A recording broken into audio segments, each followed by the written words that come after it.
Picture चालू करो बे। नहीं सुनिए ना, 78 में मंडल कमीशन बना, 79 में मंडल कमीशन की रिपोर्ट आई जिसने कहा कि 27% आरक्षण पिछड़ों को होना चाहिए, ओबीसी को होना चाहिए।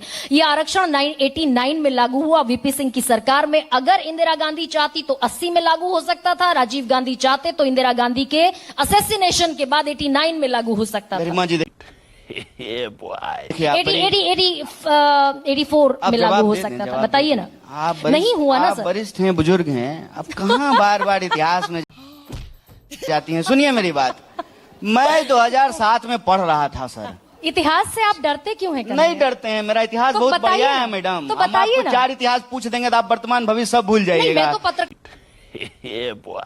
हूँ। कभी 2 दिन पहले एक पत्रकार की हत्या हुई है तो आपको याद नहीं है और आप हमको इतिहास पे सवाल पूछ रही हैं। ठीक है ना, एक सेकंड आप सुनिए, जवाब पहले देने दीजिए। कन्हैया बताएंगे सबसे पहले, कन्हैया सबसे पहले बताएंगे कि ये क्या मंडल कमीशन की सिफारिशें 80 में लागू हो गई होती, 80 में नहीं तो असैसिनेशन इंदिरा गांधी का जब हुआ 84 में राजीव गांधी अब तक के सबसे बड़े मैंडेट से प्रधानमंत्री बने, सिफारिशें आरक्षण 27% लागू हो गया होता। यही तो मैं कह रहा हूं, आप सुन तो लीजिए। 2007 में मैं कॉलेज में था, मैं पढ़ रहा था, यूपीए की सरकार थी, एजुकेशनल इंस्टीट्यूट में जो है 27% ओबीसी रिजर्वेशन को लागू करना था। कौन लागू किए?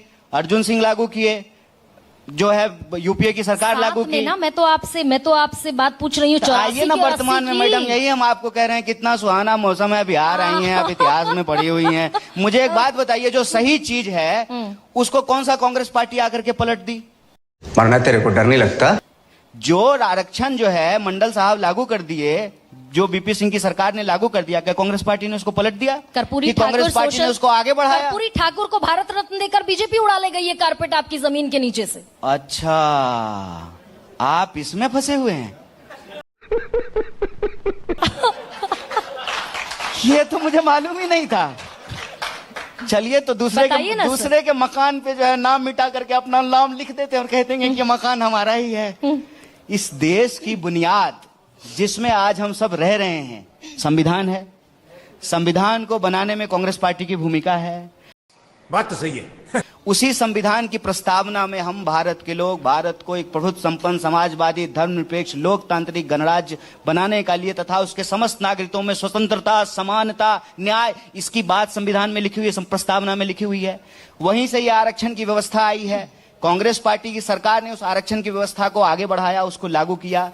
बाद की सरकारें भी आई, उस आरक्षण की व्यवस्था को लागू की। उसमें एक कौन सी बात हो गई कि कोई और लागू कर रहा था और हम मिटा रहे थे? अगर हम मिटा रहे होते तब हम बेईमान होते, तब हमारी बेईमानी होती। अरे हम लागू कर रहे थे, आगे बढ़ा रहे थे, जो सरकारें लागू करके गई उसको आगे बढ़ा रहे थे। बिहार की धरती तब पर होती ना, गलती तब होती कि हमारी सरकारें जो बाद में बनी वो पीछे की सरकारों को अच्छे किए हुए कामों को पलट देता। तब तो दरअसल स्थितियां पलट गई थी ना कन्हैया। मैं बहुत कॉन्ट्राडिक्ट आपको नहीं करना चाहती हूँ, सुनना चाहती हूँ। रेस्ट एश्योर्ड, आप आश्वस्त रहिए, मैं आपको सुनना ज्यादा चाहती हूँ।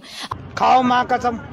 आप कह रहे हैं कि हमने पलटा नहीं, 2007 की बात आप कह रहे हैं, तब तक तो स्थितियां बदल गई। जेपी आंदोलन हुआ, जेपी आंदोलन से लालू निकले, जेपी आंदोलन से नीतीश निकले, सत्ता समाजवादियों के हाथ में चली गई। तो समाजवादियों के हाथ में जब पिछड़ों की राजनीति करने वालों के हाथ में सत्ता चली गई, तब कहां स्कोप ही बचा कि आरक्षण को पलट दिया जाता? क्या बात है? इसी बिहार की धरती की बात कर रही हूं। ठीक है, बताइए। नहीं, इसमें मतलब क्या बताना क्या है इसमें? भाई कांग्रेस उस स्थिति में रही ही नहीं भाई। सत्ता चली गई समाजवादियों के हाथ में जो आरक्षण की पैरोकारी करते थे। सत्ता का गणित ही बदल गया पूरी तरीके से। कैसे बदलने की हालत में ही नहीं थे। भारत में आरक्षण कब लागू हुआ? भारत में आरक्षण कब लागू हुआ? बिहार में हुआ था कर्पूरी ठाकुर के जमाने में। उससे पहले बिहार में आरक्षण नहीं था। चूतिया लिखा है क्या? पिछड़ों का आरक्षण नहीं था। अरे तो आरक्षण की व्यवस्था संविधान से आई है ना। संविधान कौन सावरकर बनाए हैं कि गोलवलकर बनाए हैं? की बात कर रही हूँ कि अम्बेडकर और नेहरू गांधी ही बनाए हैं? गजबे बात करते हैं आप। एक असमानता पे चलने वाली पार्टी और विचारधारा को क्रेडिट दे रहे हैं। इस देश की व्यवस्था में समानता, बराबरी और न्याय और अधिकार की भाषा बोलने वाली पार्टी को डिस्क्रेडिट कर रही हैं। और एक कालखंड की घटना को उठा करके, जब हमारी सरकार नहीं थी, ठीक है ना, और बार बार जो आप बोल रहे हैं, कौन जो है बीपी सिंह की सरकार से समर्थन वापस लिया था? जनसंघ लिया था। कौन है जनसंघ? बोलती हूँ मैं। कौन है जनसंघ? अरे भाई मैं इसको डिनाई थोड़ी अरे करती हूँ। भाजपा बोलिए ना जी, जनसंघ सर, है ये नहीं है, नहीं, बोलिए भाजपा, बिल्कुल डिनाई बोलिए नहीं करूंगी। आरएसएस, बोलिए मोदी जी मैं जिसका बिल्कुल चड्डी पहन डिनाई करके नहीं घूमते थे करूंगी वो कन्हैया। पार्टी। मैं एकदम डिनाई नहीं करूंगी। हाँ तो खुल्लम खुल्ला बोलिए, डरिए मत आप। क्या होगा, ज्यादा से ज्यादा जेल चले जाइएगा। टपाटप टपाटप टप जेल बहुत अच्छी जगह है, घबराइए मत। बोलिए कौन पार्टी समर्थन वापस लिया? भाजपा? आरएसएस? कौन जो है इस देश में आरक्षण का विरोध किया है? आरएसएस? अरे भाई हम खुलकर बोलते हैं। पढ़े हैं bunch of हम thought। खुलकर बोलते हैं। पढ़े हैं bunch of मैंने thought। सब पढ़ा है। फिर आप बताइए। अब नहीं, हम इसमें बताइए, हम एक नेहरू की सेकंड। विरासत से आते हैं, हम भगत सिंह की विरासत से आते हैं, हम अम्बेडकर की विरासत से आते हैं, हम कर्पूरी ठाकुर की विरासत से आते हैं, हम बुद्ध गांधी कबीर की विरासत से आते हैं। आप हमको दोषी ठहरा रहे हैं, सावरकर गोलवलकर की विरासत से आने वाले लोगों को सही ठहरा रहे हैं। अरे ऊंच नीच को सही ठहराने वाले कौन हैं? जो धर्म के नाम पे अपना धंधा चलाते हैं। न्याय और बराबरी और समानता से लड़ने वाले कौन लोग हैं? जो कहते हैं कि यह धरती बुद्ध की है, कबीर की है, नानक की है। यह धरती कहती है पाथर पूजे हलीम ने तो मैं पूजूं पहाड़।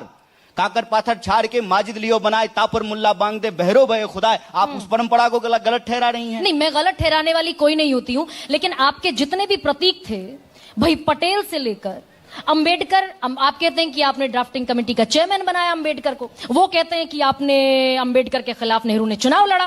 कौन कहते हैं? व्हाट्सएप बीजेपी कहता है ना। कहती है, बीजेपी कहती है भाई, खुले तौर पर कहती है, डंके की चोट पर कहती है आपने अंबेडकर के खिलाफ नेहरू ने चुनाव लड़ा। तो उनको तो कहिए कि अंबेडकर जी जो कहते हैं उस सिद्धांत को वो लागू करें। अंबेडकर जी कहते हैं, कोट कर रहा हूं, कोटिंग। अंबेडकर कहते हैं कि राजनीतिक स्वतंत्रता और राजनीतिक अधिकार सामाजिक स्वतंत्रता और सामाजिक अधिकार के बिना सुरक्षित नहीं हो सकता है। राजनीतिक स्वतंत्रता के लिए आर्थिक स्वतंत्रता जरूरी है। तो अंबेडकर जी जो कहते हैं उसको मोदी जी को दम है। मोदी जी को दम है, मोदी जी को औकात है। तो मोदी जी जो है अंबेडकर के सिद्धांत को लागू करें और निजी क्षेत्र में भी आरक्षण की व्यवस्था करें। क्या आप बात करते हैं? घर बनाए कोई, सड़क बनाए कोई, संविधान बनाए कोई, संसद बनाए कोई, फैक्ट्री बनाए कोई, आईआईएम बनाए कोई, एम्स पे बनाए कौन, चांद पे जाए कोई, और आकर के कुर्ता पैजामा पहन करके सूट पहन करके